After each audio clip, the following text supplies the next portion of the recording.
Okay, so everybody does their seed hauls, I guess, this time of year about what they're planning to plant in the coming 2025 season. So I figured I was going to go over what I'm planning to grow this year. So I have 4 boxes of seeds, but this is the seeds that I basically tell myself, like this one is, what am I going to cold stratify? And then these are, direct sow in spring, like before probably the final frost date, but not like in a winter sowing cold stratification type way. And then these are all direct sow after frost. And there's a lot of those. These I have some green stalk towers that I'll grow in. This is what I would start in late winter, which this is pretty much late winter for me.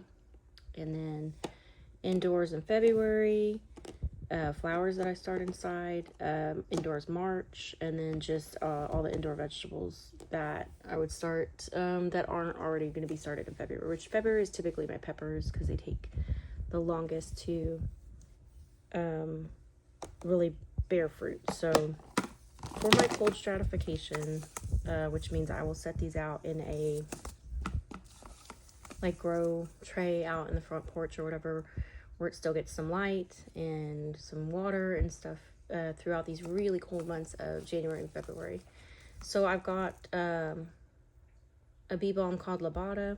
It's supposed to be kind of like a basil-y mint type bee balm.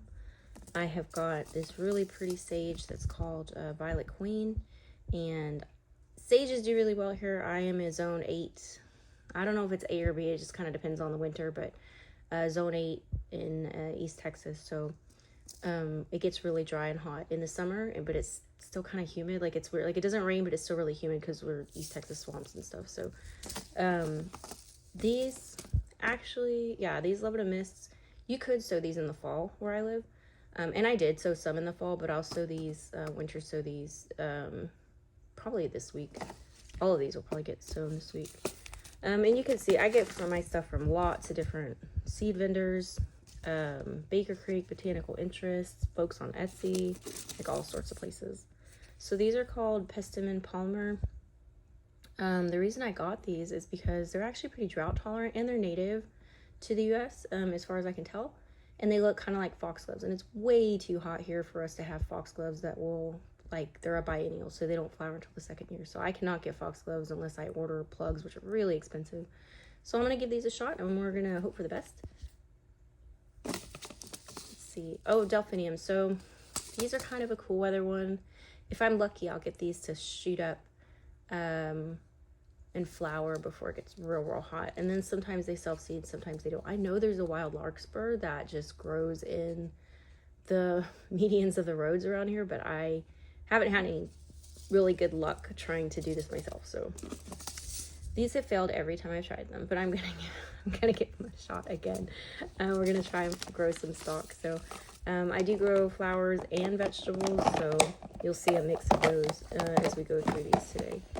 So things that I will direct sow in spring.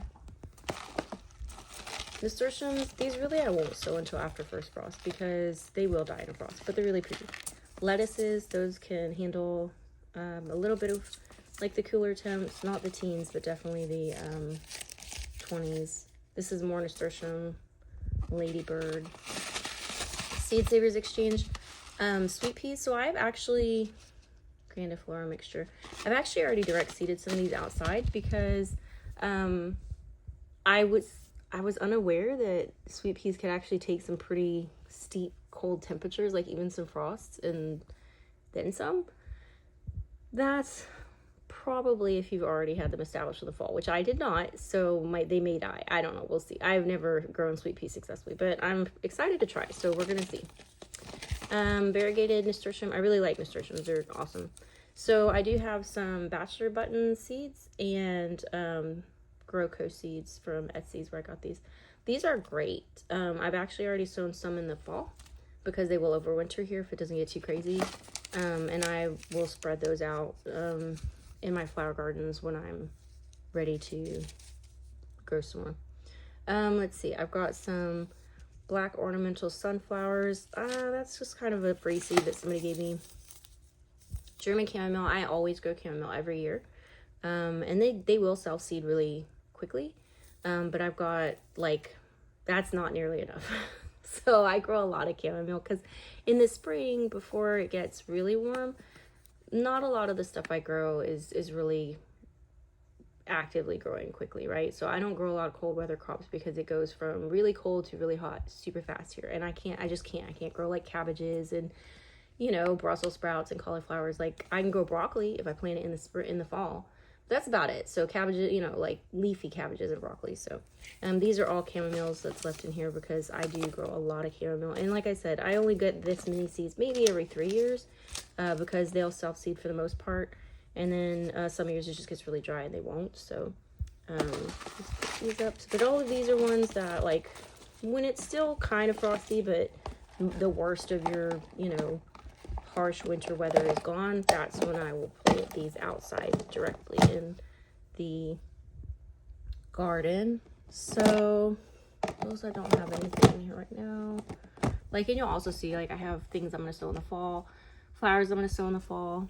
So this is like my box of things I'm actually growing this year because I have the 4 other seed holders. Like, I have a seed obsession. Okay. So I have the grow stalks. I'm going to go 1 tower full of yellow micro dwarf tomatoes and 1 tower full of red micro dwarf tomatoes. So mini Marzanos are like a micro Marzano micro paste tomato. So I'm going to see if that is good or not. This I got from Renee's Seeds. This is like a super dwarf kind of cucumber bush slicer. We'll see. I mean, they may be too big for the green stalks, but I'm going to give it a shot.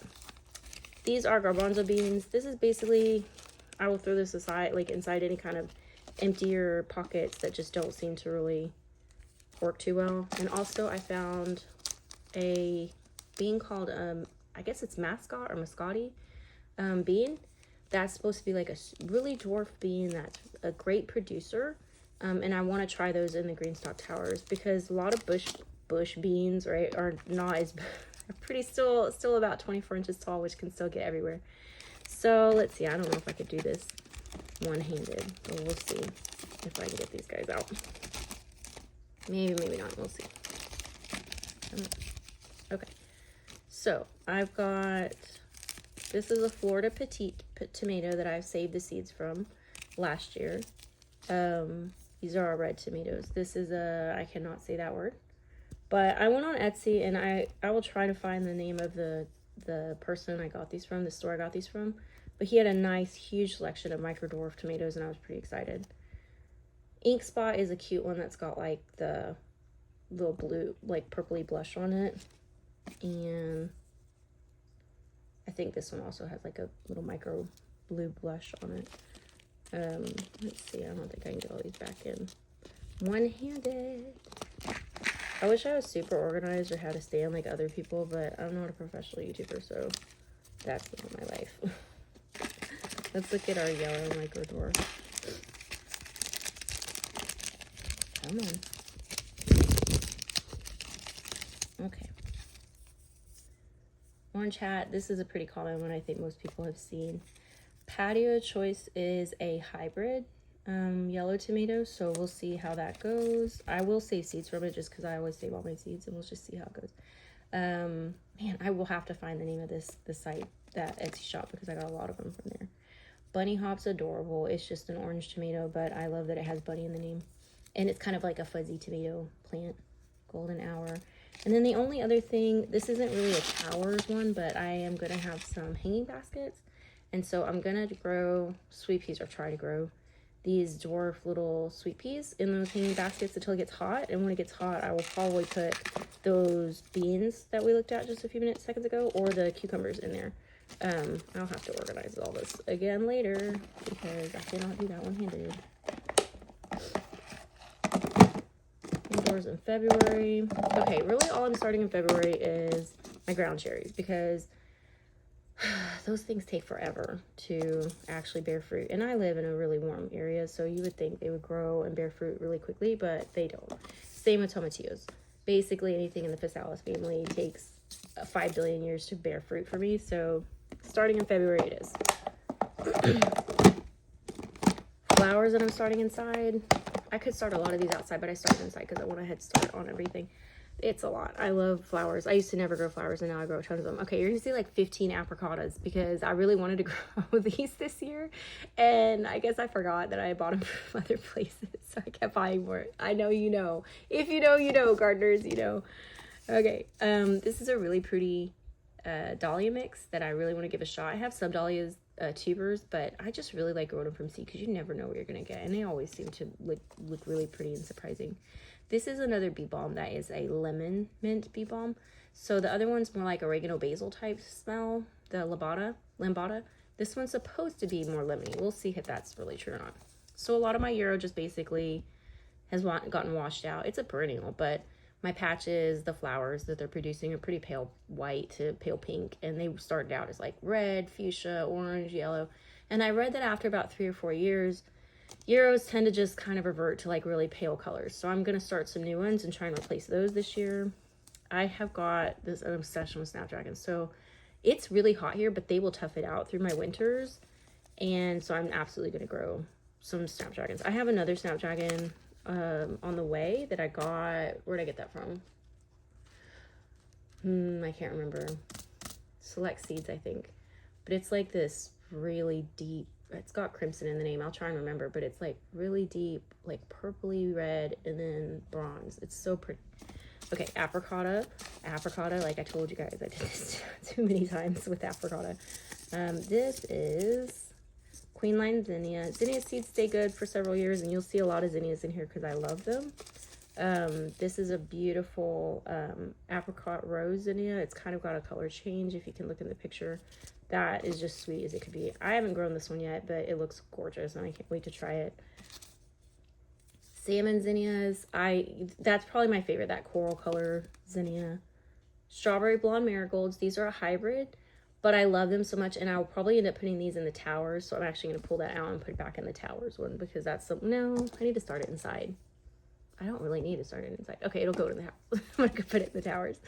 Okay, so I got this. This is zinniaseeds.com. Sunset mix. I don't have a picture, but it is really pretty. Just kind of those warm coral pink, lemony, pale pink colors that I love to death. So this I called Pink Sunset. I don't know what the real name of that zinnia is because it was a mix, but it was a really pretty zinnia, and I saved the seeds, and we're going to see what comes up. Oh, okay, these are chocolate cosmos. So these are like a very deep burgundy cosmos that can be perennial in my area if it doesn't get too cold, but the smell is chocolatey. And I've tried last year to grow these and failed, so I'm going to try this year again. This is a zinnia that starts out red on the bottom in the center, and then like the top gets this really pretty orange color. So I don't know if it'll, I don't know if it's true to seed because my zinnias were kind of mixed, so we'll just see. But I'm going to grow it and see what happens. I found these this year. Again, I was looking for the cosmos, but found this. These are perennial. And the flower smells like chocolate, apparently. So we're going to give this a shot. I should actually probably sow these out with the winter sown in, whatchamacallits, 2 weeks before your average last frost date. Yeah, this will have to go in my we'll grow those like with winter sowing. I love white marigolds. I don't really like the orange ones. And I got some seeds for white ones. They turned out orange last year, and I was very, very unhappy. So I went ahead and went with somebody I trust a little more. I got them from Baker Creek. This is copies. I have multiples of these.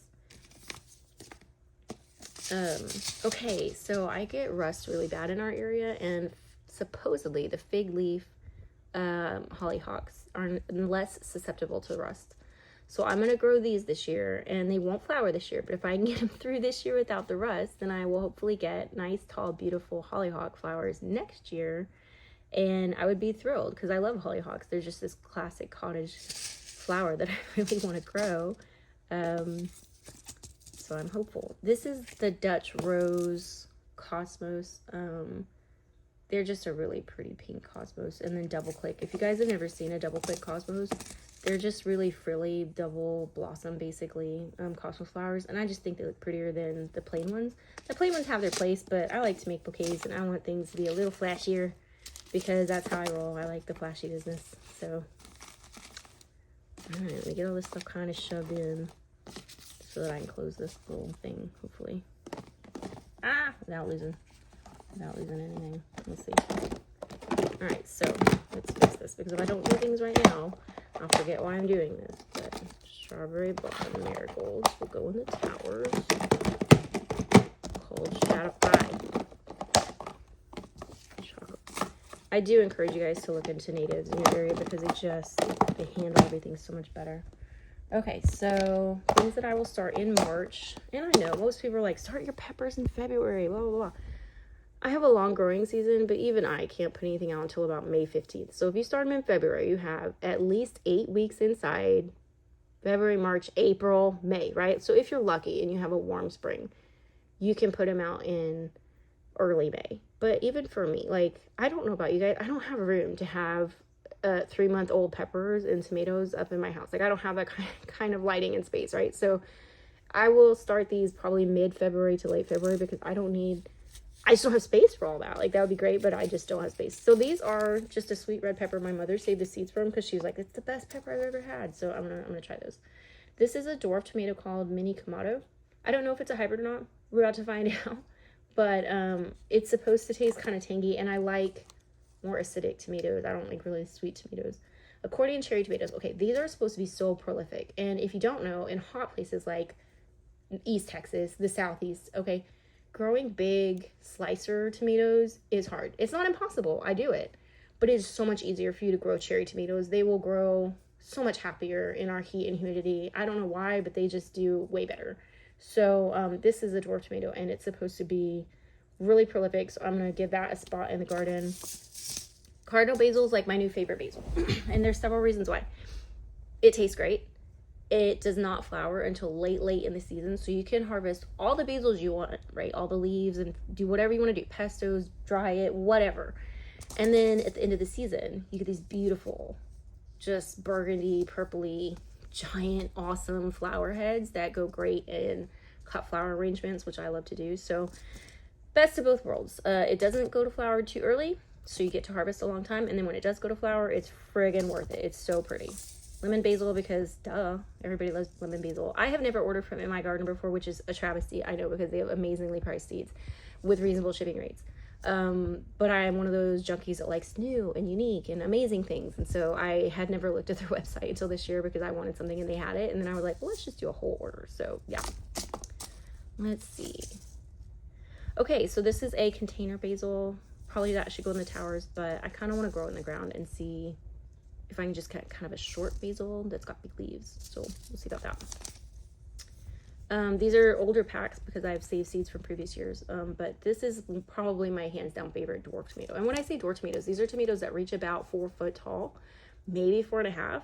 You don't have to worry about them going everywhere. And although a lot of them say determinate, I have found that they will continue to produce. And this is one that will continue to produce throughout the season. So yes, on the dwarf tomatoes. Whoever decided to start that project, God love you. All right, Pico's Pride is a variegated dwarf tomato I've never grown before, but it's a variegated tomato, okay? And it's dwarf, so it's not going to take up too much space. So we're going to give this a shot. I'm excited about that. Silvery Fir tomato. I had never really heard of this, but I was on the Seed Savers site looking for those fig hollyhock seeds. And I was like, let's give this a shot. So it says they're compact, like 24-inch plants, which I never believe, because people tell me that the corn is 4 foot tall, 5 foot tall, and it's like 8 foot in my area. Okay, so things just grow bigger down here, I guess. But anyway, we're going to see if I can get these 24-inch, which I'm kind of guessing are probably going to be more like 48-inch tomatoes to produce. It says determinate 60 days from transplant, so this will be a fast one. If it bears, it should give me a lot of tomatoes and then be done, and then I can put something else in its place. Okay, Purple Heart Throb. Beautiful tomato. Did not produce as well as I had hoped last year. Gonna give it another shot this year in a different location and see if I can get a better yield. But honestly, they're so pretty. And they taste pretty good. I have grown some dwarf tomatoes that they were like, oh, these are amazing. They tasted like water, like just no taste at all. I was really disappointed. But these are actually good. Again, the red velvet is my favorite dwarf tomato, just period though. Okay, somebody gave me these. These are not a dwarf tomato. Old German. These were free seeds, and I looked these up. It's a slicer tomato, so I'm not holding my breath that these are actually going to perform in my area, but all the reviews were so good. I was like, yes, let's give this a shot. Like, I really want to try these tomatoes. Keep in mind, I'm only doing like 2 or 3 plants of each of these tomatoes because I just don't have the space. I wish I had a giant garden, but I don't. Okay, I got these years ago. These are Pride of Flanders. They are a smaller tomato. They do really well in my area, but these are actually the woolly version, which I tried to find out and had to research because I was like, hey, these are Pride of Flanders, but they're super fuzzy, which is actually a really good thing because they're less disease prone than my other ones. So I'll be growing these again. They're really good. Everglades tomatoes, if you've never grown these, they're like the size of peas. They sprout on the ground. They're disease resistant AF, and they're amazing. If you ever wanted to like graft your tomatoes, these are an excellent rootstock. I got this from David the Good's Etsy shop, The Good Gardeners, I think. You'll have to look that one up. I don't remember. Miriam. This is supposed to be a really good multiflora cherry, which means like heavy production, like tons and tons of flowers. I'll believe it when I see it, but I'm going to give it a shot because why not? Chestnut chocolate tomato. That's supposed to be a good one. Dwarf tomato. Again, never tried this one. Can't wait to give it a shot, but I'm pretty excited. Baka, I have grown before. It's very good producer. If you are in a hot climate, this is the way to go. Go with Baka. Marglobe is also a good one for our area if you're in the southeast or like the hot, humid. San Marzano, honestly, these don't perform well for me here. Other gardens I've been in, freaking stellar. More tomatoes than you know what to do with. Hot, humid southeast, no. Like, it's just not performed for me where I live. Like, it's just not, doesn't do well. But I'm going to try again. Paul Robeson tomato. Again, I'm hopeful. Everybody has raved about this. So I'm like, all right, let me give this one a shot. And then wait, no, there's 2 more. Ozark Pink. So I grew Arkansas Traveler last year. It did really well. Ozark Pink came up this year. And I started researching, and it's supposed to be like a pretty good disease-resistant plant for my area, so I'm going to give that a shot too. And then amongst my tomatoes, I'm hoping to grow some cumin. Failed every year at this so far, but going to give it a shot because I really like it. And then there's just more cumin because I have ordered cumin from several different suppliers, and they just don't come up. And like they're kind of like in the dill family, and they like it kind of warm, I think. So I'm not sure. I usually don't have a problem germinating seeds, but I have failed so miserably that I just got cumin from several seed sources and was like, okay, if I failed this time, it really is user error because I like surely seeds from 3 different places can't all be bad, right? It's got to be a me thing if I fail this year at growing the cumin. So we'll give it a shot, but these will all be started indoors. And I'm only starting the cumin indoors because I have to give it a fair shot, right? So, like, I cannot believe it. Let's see. When it comes to my peppers, I am going to grow the purple Marconi pepper, Tequila Sunrise. I think that was this banana was a free one. I just like orange peppers, and these are supposed to be pretty tasty. The sweet banana peppers was a gift, but I was reading up on those. They turn red when they're done, and you can stuff them, so I'm pretty excited to give that a shot. Okay, the blot pepper, like, that's just beautiful, and it's supposed to be really tasty. So I grew, like, Violet Sparkle or something last year. Super disappointed. They were, like, this big. Nah, let's try this and hope for a better, bigger yield. If you have not grown Bikino peppers, do so. They are so worth it. They taste amazing. You can make, like, candied peppers or pickled peppers, and they both versions of that are tasty. Plus, they're just good. They're kind of seedy for me if I'm going to throw them in a salad, but if you're pickling them, wow, they're so amazing. Like, so worth it. I had never heard of this one before. I'm not going to even try to say that name, but it's supposed to be a sunny, like, well-drained location. Let's see. Also known as the Spanish Mammoth, heirloom red sweet pepper. So, 7 inches long. We'll give it a shot. I just like sweet peppers, and a lot of times they don't perform that well. Like the bell peppers, I don't even try with those anymore. Those don't do shit. Anything, excuse me. All right, jalapenos, grew those last year. Saved some seeds, will grow again. Literally one of my favorite peppers because I can't handle the heat anymore after I get my gallbladder out. Like, I just can't do hot stuff. So this is the one, right? And it was so prolific. I fully recommend the jalapenos. Habaneros also. Super tasty. Do not make a tasty hot sauce. I don't know what it is. Like, the flavor is sweet and good with this habanero, but I just made a bad sauce. Like, it's too sweet, I think, to make a hot sauce. Like, it's just not what I will use to make any kind of like I like a little heat. But anyway, these are snacking peppers for me because they're juicy, they're sweet, they're amazing. The skin isn't too tough. So I just pop these out in the garden and just eat them because yummy. Okay, I found a yellow habanero that is supposed to be sweet. I'm gonna give it a shot. All right, because like I said, with my gallbladder, I used to eat green chilies because I used to live in New Mexico. I love green chilies so much, but they do not love me anymore and I can't handle them. So this is my attempt to find an Anaheim type. Okay, because green chilies, let's be real guys, green chilies are just Anaheim chilies, okay, but spicier. So this is supposed to be a really mild green chili. I'm gonna give it a shot. These guys have never let me down before. Like the Sandia seed, you know, when I could handle the heat, they are the source to go and get my green chili pepper seeds from. But I tried a couple other ones. They were mild, but also they were like this big, and I was like, come on, a green chili is supposed to be like 7 inches long or so, like big. Anyway, Lecia peppers, if you haven't grown them, do so. These are the best sweet peppers. They take a while to produce.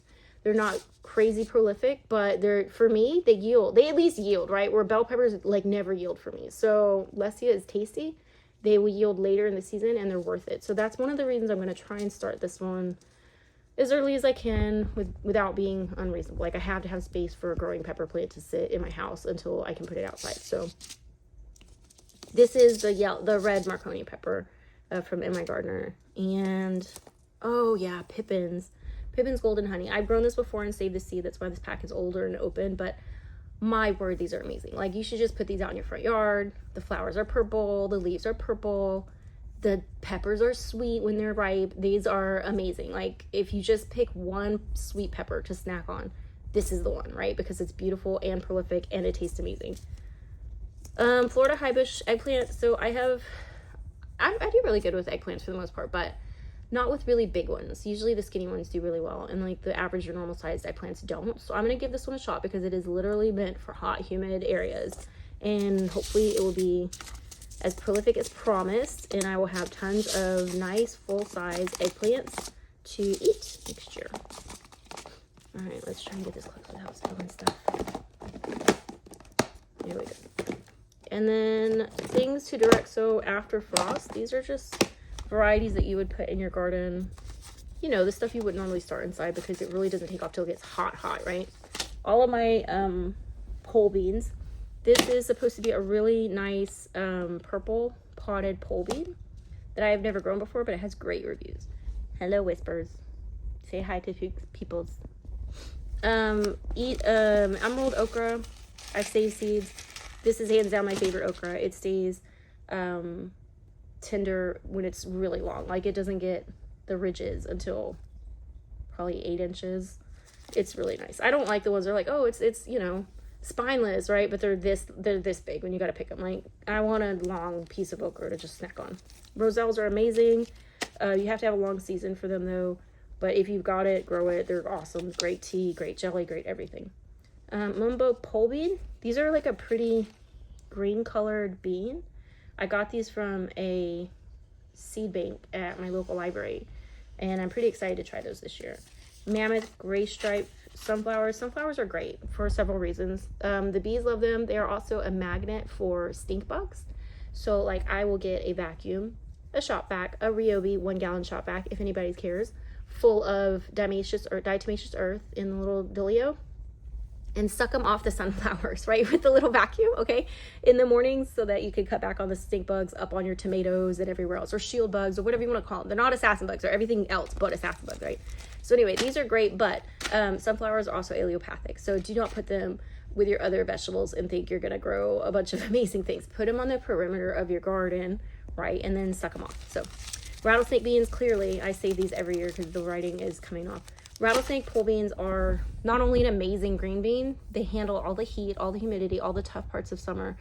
But when you're done eating green beans, you can let them dry and they make an amazing dried bean, pinto bean like substitute. So rattlesnake beans for the win if you're in a hot, humid area, or just any kind of hot area, I would say. Cannellini beans, I've never tried to grow these before, but I love cannellini beans, and I'm kind of hoping whenever I pull something out that's done, that I can plant some of these in that spot and have like a decent haul of dried beans this year. We'll see. I did get some cranberry hibiscus because that is different from a roselle. Like I know everybody says they're actually 2 different plants. So I wanted to grow this. They're a little more dainty of a plant, not as tough and gigantic as the roselle. The leaves are good in salads. I'm pretty excited about trying this, so we'll see. This is a sunspot. This is like a dwarf short sunflower, because my husband likes the giant sunflowers, and I do too. They make a lot of good seeds, but I like to enjoy sunflowers just to pick them and put them in like a bouquet or just look at them, and I need a short one for that. And also, while I was on In My Gardener, I was like, dude, who could resist this fluffy goodness? So yeah, there's our sunflowers for the year. So all of these would be direct seeded.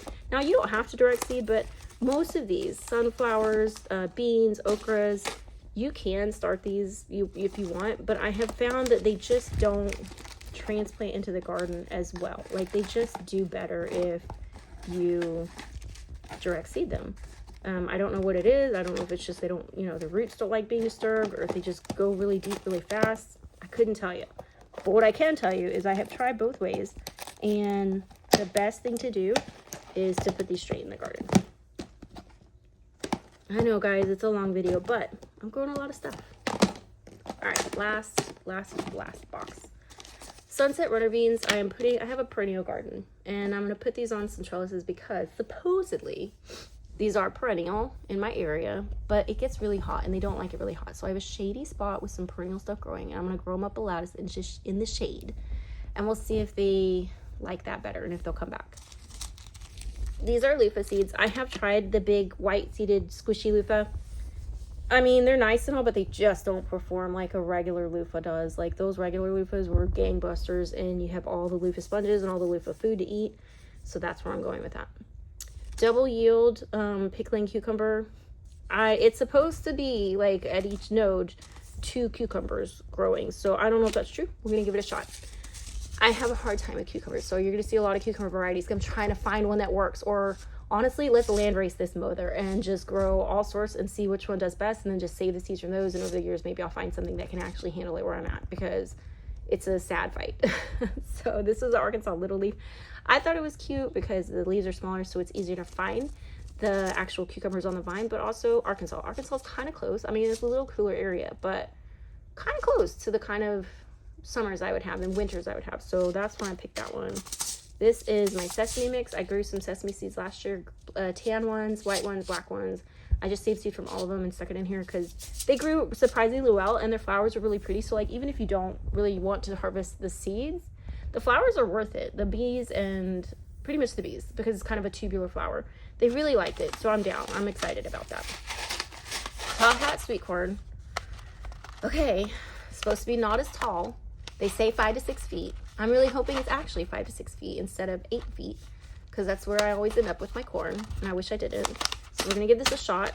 This one again, this one failed. Like, this is Orchard Baby. These really are supposed to be short, but some critter, probably a worm, a corn worm, ate all of the centers out of my corns last year. So this I'm gonna try and grow under a cover, because that really is only supposed to be like 4 feet. So I'm gonna try and grow under a net and see if I can get this corn to like grow, tassel, produce. We'll see. I'm not like 100% convinced, but this is, I don't know what to call it, a painted cowpea that my grandfather grew, and my mother brought me seeds from their house when he passed, and so I grew some of these last year, and I will grow some more this year because they're really tasty cowpeas. There's also another bean I have that's not in here.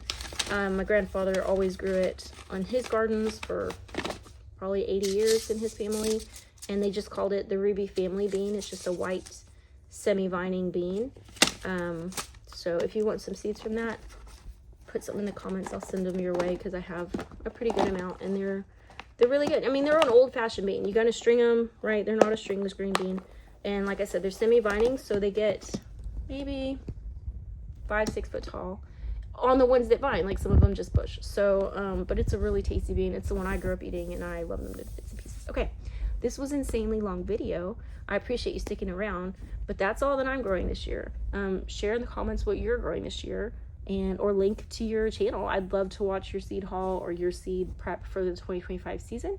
Thanks for sticking around, and I'll talk to you guys later.